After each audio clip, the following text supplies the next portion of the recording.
E aí, pessoal, beleza? Então, mais um vídeo aqui para as nossas aulas de gramática, né? Então, seguindo aqui a nossa playlist sobre relative clauses. Então, esse é o segundo vídeo, tá? E eu vou falar um pouquinho, então, agora sobre o pronome who, comparando ele com o whom, tá? No vídeo passado eu falei só do who, né? Então, hoje eu vou comparar ele um pouquinho com o whom, tá? Então, a gente viu que o who, ele é usado para pessoas, né? Então, no vídeo passado eu coloquei lá que ele significa que, o qual, a qual, os quais, as quais. Mas a gente acaba traduzindo ele mais como que. E ele vai se referir a pessoas, mas a pessoas, quando o nosso antecedente é pessoas, mas que ele seja o sujeito da oração, tá? Esse antecedente, ele vai ser o sujeito do verbo. Então, aquele que faz a ação do verbo, tá? E já o whom, ele vai ter todos esses significados do who, além de ser quem, só que ele vai se referir ao objeto do verbo da oração, ou seja, o antecedente da frase, ele vai ser ou o objeto direto ou o objeto indireto do verbo da oração, tá? Então, por exemplo, se eu tiver aqui essa oração, essas duas orações aqui, ó. The writer who wrote the book is very famous. The writer who wrote the book is very famous. Então, o escritor que escreveu o livro é muito famoso. Se eu prestar atenção aqui, ó, quem é o antecedente? The writer, o escritor que escreveu o livro.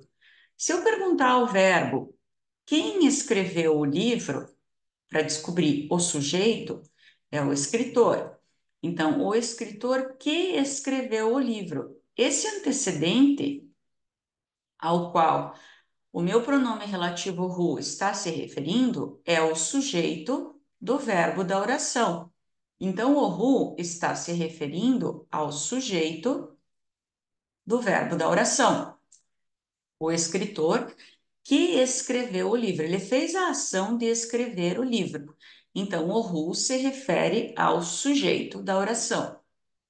Agora, se a gente observar o segundo exemplo, the writer whom they admire is very famous. The writer whom they admire is very famous. O escritor que eles admiram é muito famoso. Então, o escritor que eles admiram. Quem admira? Se eu perguntar para o verbo admirar, quem admira o escritor? Eles. Eles são o sujeito aqui, ó, do verbo admirar. Quem eles admiram? Eles admiram o escritor. O escritor aqui é o objeto do verbo admirar. Então, o meu pronome relativo está se referindo ao objeto do verbo, porque quem admira são eles, e eles admiram quem? O escritor.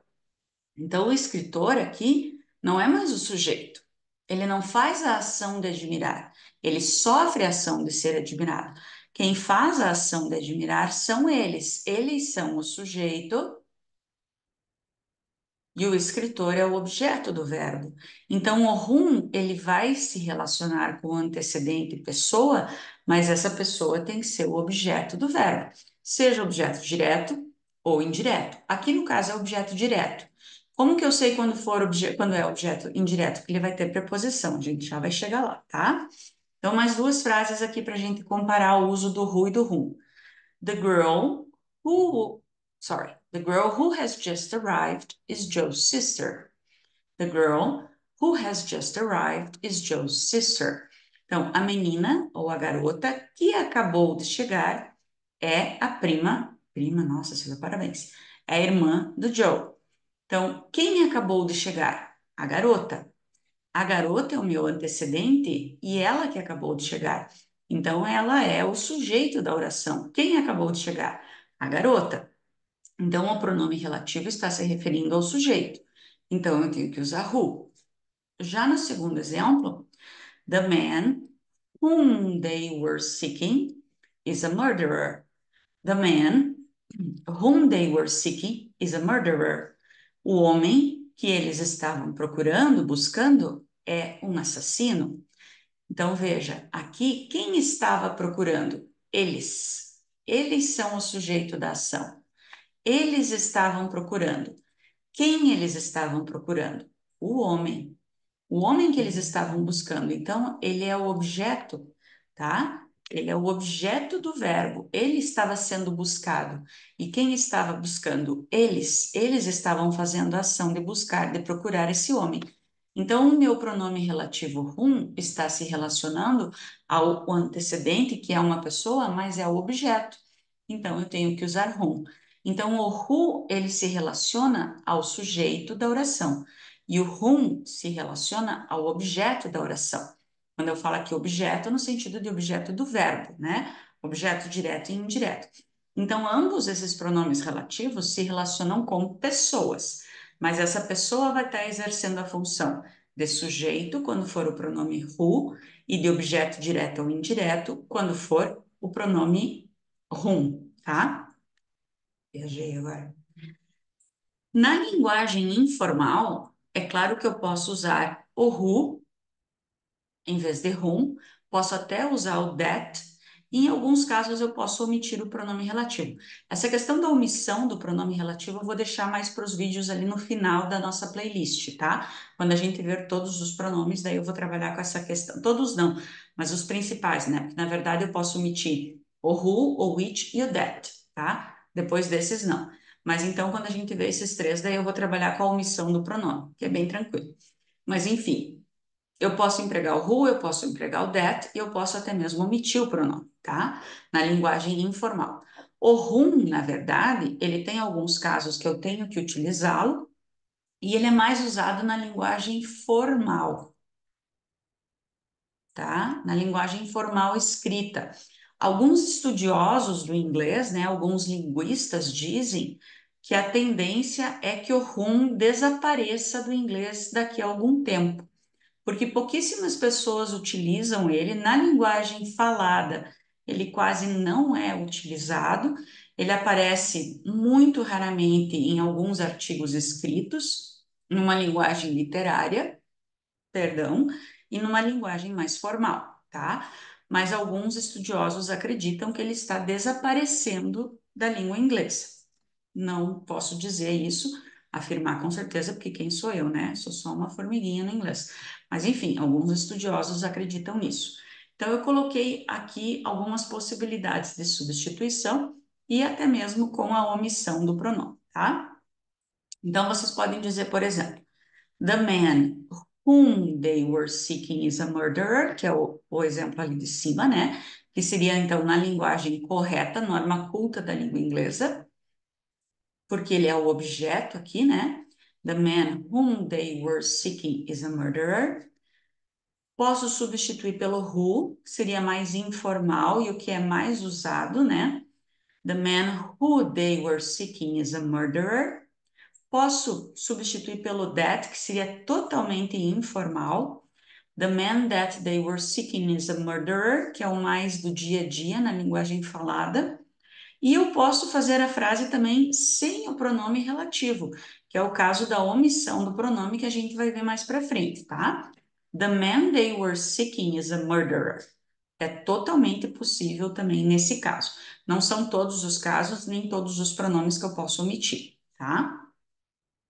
Agora, quando o whom estiver se referindo ao objeto indireto do verbo, como que eu sei que vai ser um objeto indireto? Porque em inglês também tem essa questão da preposição, tá? Então, o objeto indireto do verbo ele vai estar precedido por uma preposição e o pronome whom, tá? Então, aqui, ó, the man to whom you were talking is my uncle. Então, o homem com quem você estava falando é meu tio. Isso daqui é uma preposição, indica então que aqui eu tenho o objeto indireto, tá? Eu posso substituir por who, eu posso substituir por that, mas com uma condição. Essa preposição ela vai ter que ser deslocada. ela não pode ficar aqui se eu substituir. Essa preposição, ela só pode ficar aqui se eu estiver utilizando exclusivamente o whom, tá? Se eu mudar de pronome aqui para who ou para that, eu tenho que deslocar essa preposição para depois do verbo. Eu não posso manter ela aqui se eu substituir o whom por who ou that, tá? Isso é regra. Se eu tiver a preposição aqui, obrigatoriamente eu tenho que usar a norma culta, eu tenho que usar o whom. Eu acredito que por isso que ainda não caiu o uso do whom, tá? Mas isso é a minha humilde opinião. Então, ou eu digo the man to whom you were talking is my uncle, ou eu substituo por qualquer um desses dois pronomes e jogo a preposição para depois do verbo. The man who you were talking to is my uncle, or the man that you were talking to is my uncle. Isso é regra e isso costuma aparecer em alguns concursos, tá? Se eu não me engano, tem uma questão IBAN que é assim, que eu acho que eu tenho no canal até. Que é a mesma coisa, ó. The girl of whom, ó, preposição e whom. The girl of whom I'm speaking is Paul's cousin. De quem eu estou falando? The girl of whom I am speaking is Paul's cousin. Or the girl who I am speaking of is Paul's cousin. Or the girl that I am speaking of is Paul's cousin. Então, desloquei a preposição para poder substituir whom por who ou that. Eu não posso manter a preposição aqui se eu vou mudar o pronome, tá? Se eu mudar o pronome relativo de whom para who ou that, eu tenho que deslocar essa preposição para depois do verbo. É regra, tá? Norma culta.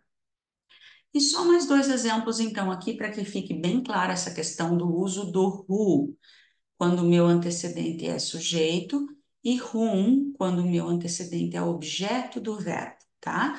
Então, eu sempre gosto de colocar esse exemplo aqui, porque, para mim, não sei se para vocês ajuda, mas para mim fica claro esse exemplo aqui, ó. The girl who was speaking to me is French.